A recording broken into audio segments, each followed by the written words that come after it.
Well, let's get to sex. Not only does it sell, it saturates our society. According to the National Council on Sexual Addiction, 25 million Americans visit cyber sex sites between 1 to 10 hours a week.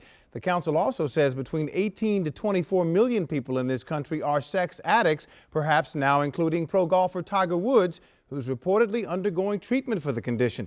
Brittany Morehouse is here to help answer the question, when does sex become obsession? Well, for that answer, Derek, I turned to both an addiction specialist and a certified sex counselor. Both agree sex becomes an addiction when it interferes with major aspects of your life, your finances, your health, your career, your marriage. So we wanted to know, with sex everywhere you turn, how can anyone overcome the addiction? What is a sex crime? Not getting any. It's in the movies, from the classic scenes to the fresh Hollywood faces. It's in music videos, from legendary raps to the latest Billboard hits. And it's on TV, from the old fiction hits to the new reality craze.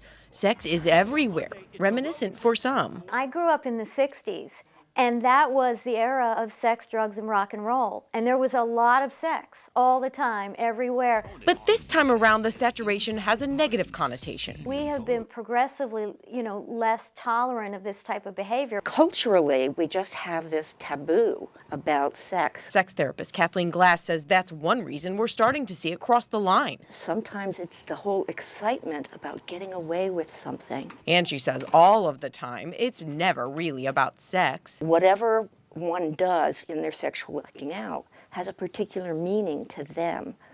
And to me, getting to the underlying meaning is a key element to getting control. But is control possible with all this? It's just as treatable as all the other addictions. Addiction psychotherapist Anita Gadia-Smith. You can't escape it, but what you can do is minimize triggering situations.